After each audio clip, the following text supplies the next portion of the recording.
Oi, gente! Como vocês estão? Na resenha de hoje, eu trouxe o livro A Fabulosa Casa com Pernas, da escritora Sophie Anderson, publicado pela editora Darkside. Bom, primeiro de tudo, a Darkside ela costuma publicar livros em capa dura com essa fitinha de marcação, o que eu acho bem prático. Não que eu não goste de marcadores individuais, mas ela facilita bastante. E com relação à ilustração, eu confesso que eu achei muito fofinha. Inclusive temos ilustração dentro do livro. Olha só esses pés de galinha, que coisa mais fofa. E temos também ilustração dentro da história, inclusive com algumas páginas em preto e escrito em branco. Do que se trata essa história? Nós temos nossa protagonista, a Marinka. Ela é uma criança de 12 anos que mora com a avó dela. A avó dela é uma Yaga. Antes da gente entrar na história, deixa eu explicar o que é uma Yaga. A Yaga, ela vem do folclore eslavo, onde nesse folclore ela é considerada uma bruxa má. Mas aqui, nesse livro, a avó dela é retratada como uma guardiã dos mortos. Então ela é retratada de uma forma muito diferente. Porque aqui no livro, a avó dela tem a responsabilidade de guiar os mortos,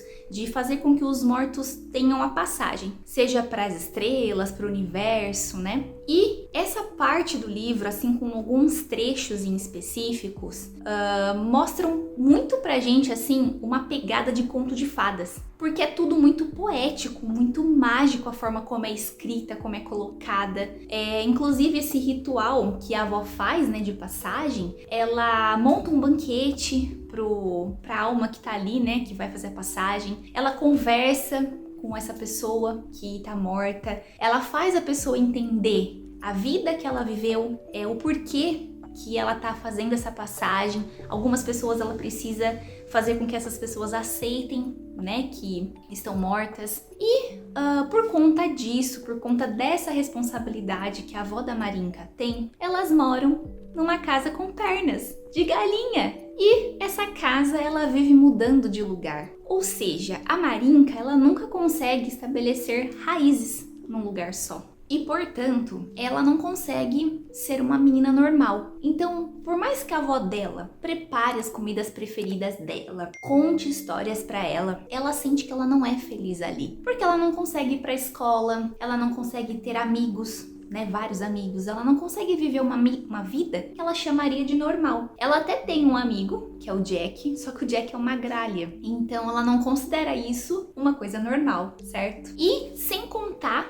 que ela tem o destino de seguir com essa responsabilidade da avó. Então é ela quem vai ser a futura guardiã, a futura Yaga. E ela não quer, ela reluta bastante com esse destino. Pra piorar toda a situação, a avó dela desaparece. E aí ela se vê obrigada a assumir a responsabilidade da avó, além de cuidar da casa. E, gente, eu confesso que eu me apaixonei pela casa com pernas de galinhas. Ela é uma casa que, além assim de ser aconchegante, de ser acolhedora, ela nutre sentimentos, então ela tem uma personalidade própria. E é muito bonitinho ver a casa se expressar. Então ela pisca com a janela, ela sorri com a lareira, ela faz carinho com os filetes de musgo do jardim. Então ela tem um senso de cuidado com as pessoas que moram ali com ela. E quando a avó desaparece, a Marinka, primeiramente, ela vê a oportunidade de ser quem ela quer ser, de ser uma pessoa normal, uma criança normal, de ter amigos que ela nunca teve. Só que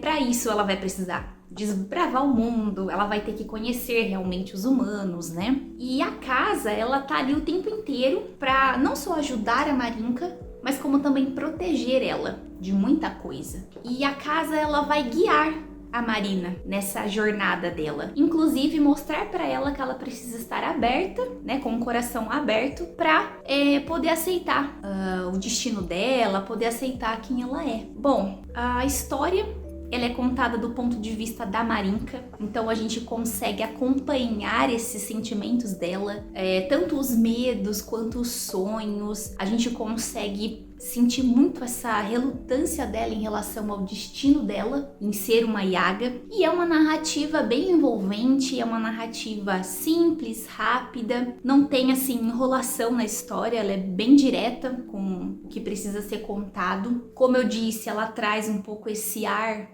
essa pegada de conto de fadas, de fábulas, o que é bem interessante porque crianças também podem ler, né? Ele é um livro infanto-juvenil, então é um livro que você pode pegar aí com seu filho, sua filha, sobrinhos, né? Primos, primas e ler, né? Contar essa história para eles também. E no meu ponto de vista, isso é uma opinião minha agora, ela é uma história que traz certas mensagens. Sutis, talvez, né? Mensagens não tão profundas, mas que a gente consegue refletir um pouquinho sobre elas. E duas que eu trouxe aqui, que eu percebi e que fizeram bastante sentido para mim, foi que a Marinka, ela percebe que ao longo da história dela, dessa jornada dela, ela precisa ter muita coragem para fazer o que é certo e não para fazer o que ela quer fazer, o que ela deseja fazer. E por conta disso, ela amadurece muito ao longo do livro. A gente tem uma jornada de autoconhecimento, de amadurecimento. Isso é interessante, porque mostra o quanto a gente tem que aprender com os nossos erros, né? O quanto é importante a gente crescer, importante a gente estar aberto às coisas que podem acontecer. E outra coisa que eu acho que dessas duas mensagens foi a que mais me chamou a atenção, é uma mensagem mais clichê, mas que faz muito sentido, que a gente não pode dar valor às coisas depois que a gente perde. Então, a gente precisa viver o agora. A gente precisa viver aquele momento, apreciar aquele momento. E o livro, ele faz muito isso, porque ele realmente convida a gente a prestar atenção em tudo ao nosso redor, as pessoas ao nosso redor. E é fácil de perceber isso porque você sente isso com a Marinka, já juntando essa questão do amadurecimento dela. Para finalizar, eu trouxe uma frase que tem um pouco a ver com isso. A frase é da avó da Marinka, né? A avó dela sempre dizia para ela que o importante não é quanto vivemos, e sim como vivemos. Então, a gente volta de novo para aquilo que eu acabei de falar. A gente precisa dar valor e aproveitar o momento de agora, porque a gente não sabe como que vai ser o futuro. Inclusive, como uma curiosidade, esse livro eu não li ele agora, eu já li ele já faz um tempo. Era um livro que estava na minha lista de desejos, tanto é que eu tava enrolando um pouco pra comprar, porque eu não sabia se eu ia gostar da leitura, porque ele é um pouquinho diferente das leituras que eu tô acostumada, apesar de ser um pouco de fantasia, ele tem uma pegada diferente, mas eu acabei ganhando esse livro. E aí eu realmente fiquei animada para ler, para tentar uma leitura nova, e eu gostei bastante. Tanto é que quando eu peguei para fazer a resenha de novo, para lembrar um pouco da história, para vir aqui falar, eu fiquei com o coração quentinho. Eu comecei a lembrar das coisas de quando eu tava lendo, dos sentimentos que eu tive quando eu tava lendo, e também eu apresentei esse livro para minha psicóloga e ela apresentou esse livro para pacientes dela. E cada um teve uma versão diferente. Como eu trouxe a minha opinião das mensagens que eu consegui encontrar no livro, pacientes dela retrataram que não se sentiram bem. Por quê? Porque a gente tem também a questão do luto. E é muito forte isso no final do livro. Então, eu acho legal de ler essas coisas onde cada pessoa consegue ter uma visão diferente. Então, deixo aqui essa dica para vocês, esse convite para vocês lerem esse livro e contarem para mim o que vocês sentiram lendo, se vocês também perceberam essas mensagens ou outras mensagens diferentes, ou se vocês só acharam que é uma historinha mesmo ali de conto de fadas, fofinha, pra se divertir. É isso, gente. Beijinhos!